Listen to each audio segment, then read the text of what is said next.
Good morning mga kabarangay! Welcome na naman dito sa ating Char Love is bound to happen! Dito lang sa Char News! At ngayong araw pupunta tayo sa mga magagandang lugar sa Pilipinas, all around the Metro Manila. So, are you ready? Kung hindi pa kayo ready, wala naman kayo ibang choice. Okay? So, has to watch this, gato siya. Has to watch siya. Okay. Good evening. At papunta na tayo sa ating destinations. Ang ating stop ay sa Imus Plaza Center sa Christmas Capital of Cavite. At ngayon medyo ma-traffic. Papunta doon. Gagawa bang gata? At mag-i-interview tayo ng maraming tao doon. Oh, nakikita nyo ba yun? Tignan mo yung McDonald's! Dito pa. Oh, Yellow Cab! Ganyan ang umaasenso ngayon ang lugar ng Cavite. Take note! Social na sila, may Yellow Cab. Kasi wala yung Starbucks, lalagpasan na natin. And ano pa ba magandang gawin? Basta lahat. Hi, good evening. Hello. Ay, nandito na tayo sa venue natin. Medyo madilim. So, punta tayo doon. Let's go. Hi, good evening mga kaibigan. Nandito tayo sa Plaza Cervantes. At mag-interview tayo tungkol sa kagandahan ng ating bansa. Our beloved country, the Philippines. Okay, so pupunta tayo doon. Maghanap tayo ng masasabi nila about sa ating country, kung how beautiful country is, okay? So, sundan nyo lang ako doon. Okay, go! Hey! Halika nga dito, ang tagal-tagal mo, no? Let's go!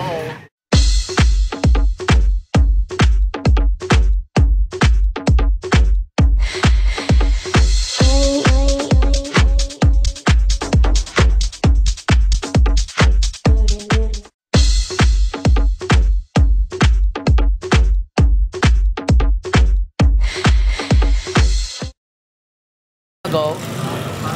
Hello, interview lang. Tatanong lang about sa bike. Kung ano. Ignite the urban presence, you will feel like it's a blessing. Don't never let the circumstances go mess up your performance. Nagtatanong na ano? Nagtatanong. Sabi, kailan pa daw? Ba't talong? Wala ka pambili ng mic. Tsaka ano mas maganda, yung skateboard o bike? Bike. Bakit? Because the bike have wheels, 2 wheels. The skateboard have 4. Ayaw mo na, mas marami, mas happy. Yeah. No. Delikado. Let's imagine. Si Stephen pala. Hoy, Steven! Hoy! Hoy! Hoy! Actually, kapitbahay namin siya, mga kabarangay. So, may bahay. Bakit wala ba kay bahay? At saka anong magandang naidudulot ang bike kaysa sa skateboard? Mas nakakapagod. Saka natutulungan niyo ba ang mga batang turista na Labi wala dumate. ang Labi dumate. drugs? Ang ibig sa drugs, kaya mas magandang sports ang mag-bike, ganon. Maganda to kasi Mas healthy sa katawan. mas mabilis ka dito. Anong channel yan? Kasi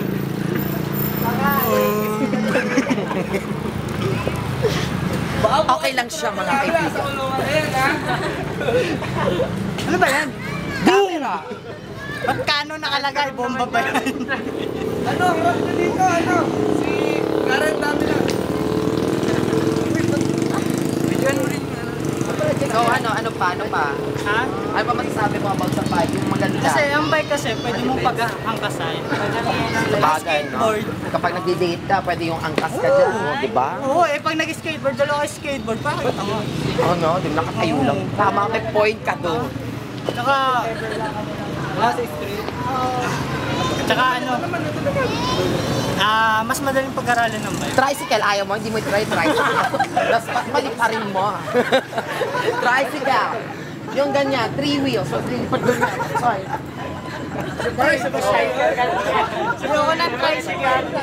Kasi pangkaraniwan lang yun. Karaniwan. Marami sa movie yun, nilipad ng tricycle. Eh, yung bike, wala namang Kasi yung karito, wala kami. Maganda rin yung bike, walang gulong. Hindi, tsaka bakit sa tricycle kung kailangan pa mo, di ba? Bakit? Tama nga naman. Kaya mo na mas marami kang masasakay. Hindi, pangit yun. Usok pa lang no. Eh di padyakin mo na lang yung tricycle. Padyak na lang yung tricycle. Para sa kalikasan. Ayan. Ano pa? So, galit ka. Okay. Okay. Yun lang ho. Thank you sa inyong interview about sa bike. Parang gusto mo Maraming yung ulam salamat. yung tanong, bro. Gusto mo sa'yo. Parang gusto mo yung ulam mamaya yung tanong. Napapakagat na biyang ka. Hindi kasi ano. Ano masasabi mo dyan sa talong? Tinitignan mo yung talong kanina pa eh. Wala silang ulam eh. Ay, ano naman sabi mo sa ano? Kasi 20 years old na ako. Di pa ako nakapaglantay. Koreano naman, si Koreano Koreano. naman. Dalawang Koreano. Oo nga. Yan naman. Bili. Yun yung Koreano. Koreano Baka mo. naman. Paano ba paggamit nito? Nakaganon o nakaganon? Ayan, ganyan. Para shoot talaga. Saan ba dito yung mic dito? Ayan. Ayan mismo. Ayan na. Ayan na. Ay, ang ganda. Eto antena. Ano yan? Wireless. Oo, wireless yan. Kasi nakakabit pa yan doon sa, sa bataan. Bataan pang matanda na to. Matanda na yan. Yung itim na nga eh. Wala nga oh. So yun lang. Baka may tatanong kayo. Wala na. So thank you sa inyong interview at maraming Kaya salamat. nag-interview, hindi kami. Sasagot. Sasagot. At mga kabarangay, ito, ang masasabi ng mga bikers dito sa Plaza Cervantes. Hi! Good evening! Nandito tayo ngayon sa may Petron Gasol Station. Patunayan mo na nasa Petron tayo. Ayun na si Kuya. O diba? Naka-uniform siya. Ngayon, naka-uniform siya. So, nasa Petron talaga ako ngayon. At meron tayong interview dito. Yung mga lalaking naglalasing na meron dalang, hindi ko maintindihan kung anong jukebox yun. So, come on, let's go. Pasok.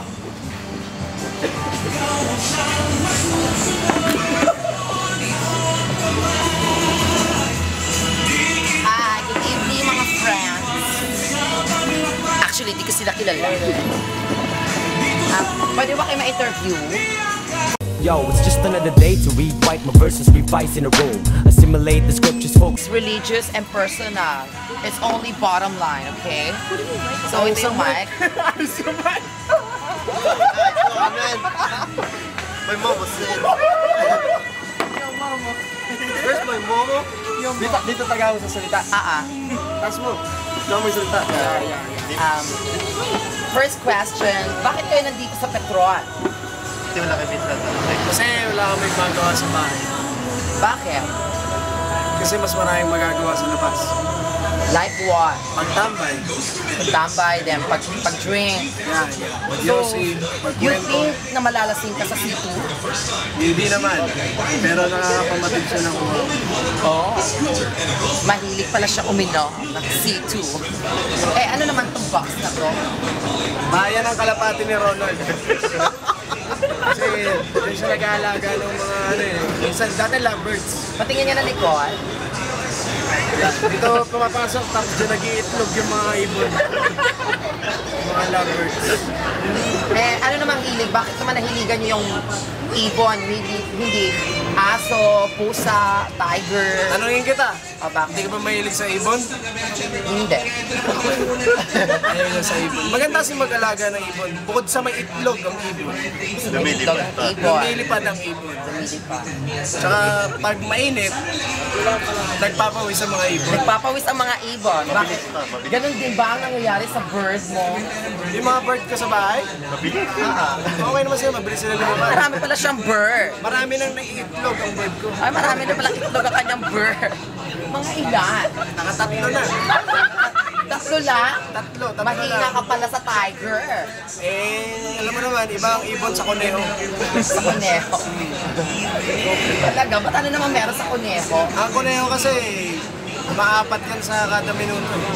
Maaka? Paano yun? Paano yun? Hindi ko alam yun na. Tanong mo na kay Kuya Kim. Kuya Kim. Medyo mahirap kasi explain eh. Pwede bang ikaw na lang magtanong kay Kuya Kim kasi mukha naman kayo magkamag-anak? Hindi, kasi si Kuya Kim, kaya nga siya tinawag na Kuya Kim. Kuya siya eh. Medyo may edad. O sige, balik naman tayo sa kwentuhan tungkol sa ibon. Gusto ko yung ibon na yan eh. Mga birds. Sa buhay mo, ilang birds na bang naalagaan mo? Isa lang. Isa lang? Bird ko lang. Bird mo lang? Oo, pangit mag-alaga ng bird ng may bird. Bakit? Ikaw ba gusto mong mag-alaga ng bird mo eh, ibang may-ari? Siyempre, hindi rin, di ba? Siyempre, pero gusto At mo. akala ko nag-interview dito, tapos binabalik ko sa akin yung question. Tapos, ano pa? Isa lang ang bird mo. So, yung sa bird na yun, pinaparami mo lang yung itlog. Hindi, yung bird na yun, nagbunga ng maraming itlog. Ano ko na marami. Eh, bakit hindi yun ang gawin yung pulutan dito sa Petron? Mahirap. Mahirap, makakasuhan tayo pag pinulutan namin yung mga itlog ng bird ko. Bakit? Kasi yung mga bird ko yan, kaya mag-aral, lalaki sila. Bari sila maging presidente, musikero, inhinyero, panadero, at kung ano pa. May ganun ba yung bird? Tanong ito kaya mga kabarangay. Hindi ko marinig. Wala akong idea kasi sa bird. Yun lang, yung bird mo lang yon. Bird ko lang, akin yun. Pinagmamalaki yung bird ko. Dito naman sa Petron, bakit hindi nyo naisip sa mga, sa mga inuman bar, mga tipong bistro, mga parties? Ba't dito yung naaalikabok ang Siyempre, mas more alikabok, more fun. Kasi masyado kami mayaman eh. Sa bahay namin maraming tubig. So pag, alam mo yun, pag galing kami petrol, madumi, maraming alikabok, 1 kilo na yung libag. Siyempre para pag naligo kami, kasi mayaman nga kami, di ba? Yung may mahilig ka talaga sa mga alikabok. Oo, gusto So yung mga... gusto namin yung naaalikabukan para pag uwi sa bahay, maakse namin yung tubig kasi mayaman nga kami. Yung tubig namin sa bahay, may sarili kami lamesa daw. yung mga bird, yung bird mo ba, nilalagyan mo ng talcum powder? Hindi ko siya pinapowderan eh. Ano nilalagay mo? Ano lang, wina-wipes ko lang siya. Pinawipes na lang yung bird mo? Wina-wipes ko yung bird ko kasi... Tapunin mo naman! Hindi, minsan sinasabong ko siya. Pagkatapos, wina-wipes ko lang. Buti hindi maanton. Mabango ang bird ko! Talaga. Lalo pagbasa. Mabango yan. Pagkatapos, yun lang. Alam ko, ayaw mo nung amoy nung pagkatapos. Yung bird ko Yung bird mo. Ba't ano bang binubugang amoy ng bird pagkatapos? Hindi ko alam, hindi naman kasi sa akin binubuga ng bird ko eh. Pwede naman yun, di ba? I-invert mo lang. Mahirap yun. Ang tawag doon, pagkain ng sariling laman. Sariling laman. Pangit yun. Tsaka ano eh, may taga-gawa ako ng produkto sa bird ko. Talaga. Panginoon! Naloloka na siya mga kabarangay sa kanyang bird. At saka, ano bang breed ng bird mo? Ang breed ng bird ko ano yun? Ad bird. Ad bird? O, ad lang ng ad. Ad lang. Kala ko German. Pangit yun. Sir. Gano'n na ba kalaki ang bird mo?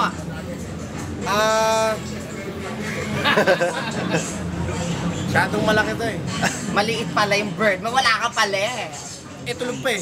Tulog Pag pa. yung bird ko nakaupo, medyo maliit lang yun. Pag tumatayo na yun, raptor na yun. Talaga ha? Magiging raptor na siya, naging dinosaur na siya. Rawr! Ano namang kulay ng bird mo? Ano? Ting. Sabi nga ng tropa, mami. Ha? Mami. Ano yun? Mami nga. Hindi ba brown or black? Kasi yung kulay ko brown. So, hindi siya black magiging- yun. Hindi Black siya yung black. bird mo. Hindi siya black. Si Kobe lang meron nun, kaya nga black mamba siya eh. Kasi yung bird niya, black. Black. Oo, black. Eh, Tawag nga yung... Ano ba yan? Yung kulay niya pinkish male. Pinkish. Male. Kaya pala naka-pink ka. Siyempre, the more you pink, the more you love. Di ba red yun?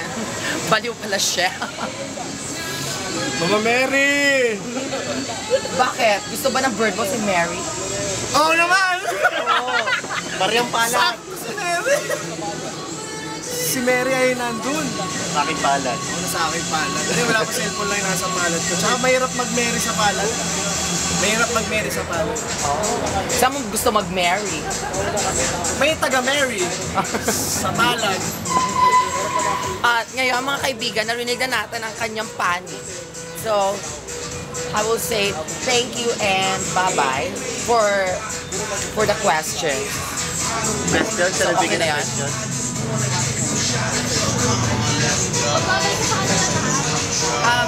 Magkailangan pa ba? So, ano nga pala ang name mo? Jan, Jan. Lloyd, Ka pala. Jang, Lloyd. At ikaw, sino ka? My name is Kuma. Boomer. Kuma. Kuma. Kumag. Ako magkapala. Ikaw, Koko, ano? Koko ano? Quick-quack. Quick. In fairness, mukha din siya talagang burn. Pero yung black. Pero ito, dapat tinatanong mo rin to eh. Dapat in-interview mo rin to eh. Ano, siya naman, anong name mo? Hindi pa nagagamit yung bird niya. Bakit ka na siya shy? Wala siyang bird. Wala siyang bird. Wala, yung bird niyan kasi conservative. Wala siyang bird. Walang itlog yung bird. Yung bird niya, hi bird, kung sino man, bird. Ano ba tawag sa, ano, walang bird? Birdless. Birdless. Bird free. Ano nga name mo? Big bird. Big bird. Bagay sa uso mo. So, bye-bye. Thank you. Ay, ito yung dalawa. Wala na. Serving ka daw, oh. Shy sila masyado. Good evening again. Merci beaucoup, Saleh. Como la ba? Okay. Wala tayong pala mag-French. Anyway, tapos na tayo mag-interview ng mga few people na may mga few stupidity na sagot sa kanilang mga, sa ating mga itinatanong. At noon, nagbabasa na lang ako ng magazine dito for my relaxation. At saka, nakakapagod din. Pero marami pa tayong mga pagsasamahang mga travels, interviews, and a lot sa next time ulit dito sa Char Char at my home. See you again next time. And this is your lingkod, Stephen Stepanka. Bye! Woo! Smile.